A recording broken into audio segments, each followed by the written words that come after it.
Pierre Nantel. Curieux, sympathique, informé. Pierre Nantel.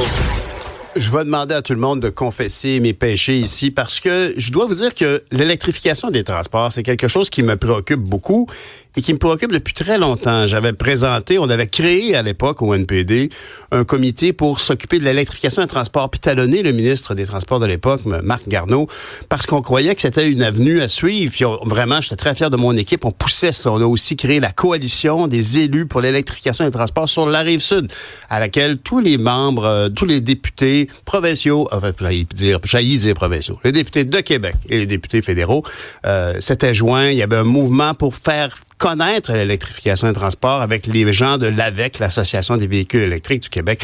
Hier, j'ai ouvert l'émission en parlant de ce chauffeur de taxi, Chaban, qui expliquait qu'il avait sauvé beaucoup d'argent avec un véhicule hybride versus un véhicule normal. Parce que oui, ça n'a vraiment que des vertus. Bien sûr, on parle pas qu'il faut électrifier un pick-up d'un gars qui s'en va dans un camp de chasse à 400 km de route de Garnotte. On s'entend là-dessus, là. Mais pour quelqu'un qui vit en ville, qui est pris dans le trafic de temps en temps, tout ça, c'est très important. Alors, j'ai dit tout ça hier sans savoir que le jour même, Benoît Charette allait encore arriver avec son extrême talent médiatique, puis prendre tout le monde par surprise, puis dire il va y avoir une suspension parce qu'on n'a plus d'argent dans le fond. Beaucoup de gens, comme Daniel Breton, là, qui est de Mobilité électrique Canada, a dit, c'est un peu surprenant, c'est un choix étrange. D'autres ont dit, M. Charles-Olivier Pinault a dit, oui, mais il faut prioriser l'électrification des transports en commun. D'accord, le transport collectif. D'accord. Mais moi, je tiens juste à vous dire à quel point il faut pas lâcher, parce que le lien est immédiat entre cette situation des voitures électriques, les gens qui disent, ouais, mais là, Nordvolt, ça marche pas, Lyon électrique, il y a des problèmes de faillite, etc. Mais ça change rien au fait que c'est ça le futur. C'est ça le futur, c'est l'électrification des transports.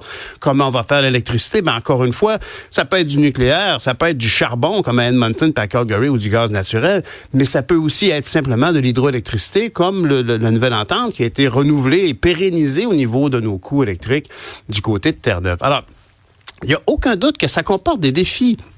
Il y a des défis environnementaux relativement aux minéraux qui sont utilisés pour ça, puis on en a chez nous, puis on veut exploiter nos mines et tout ça.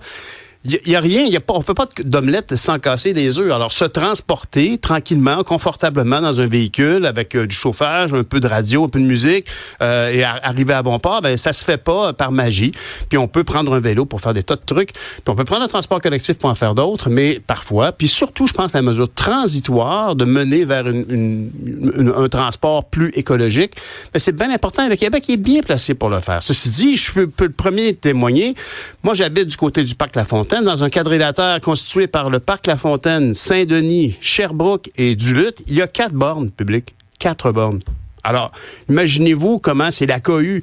Moi, quand je vois sur l'application du circuit électrique qu'il y a une borne, je me garoche pour me brancher parce que les gens dans ce quartier-là, on n'a pas le droit d'avoir des stationnements. En fait, si on a un droit acquis de stationnement, peut-être qu'on peut le garder, là, mais bonne chance si tu veux faire poser une borne puis finalement avoir un endroit pour te charger chez toi.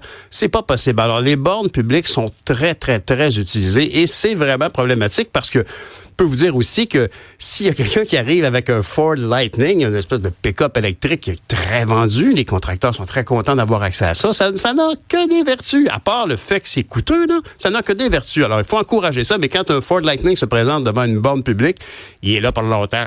Il est là pour longtemps parce qu'il y a beaucoup d'autonomie, mais il faut le charger longtemps. À $1 de l'heure, ça peut revenir assez cher, mais c'est presque, je crois que c'est pratiquement au prix coûtant. Fait que ça demeure une aubaine.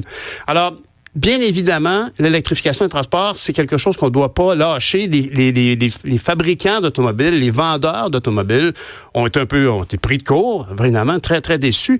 Mais on est en train d'atteindre des objectifs importants. Moi, j'ai l'impression qu'on devrait même aller très loin. On devrait dire, vous avez 2 voitures dans votre ménage, il faut absolument qu'il y en ait une qui soit électrique. L'autre, pas nécessairement les 2.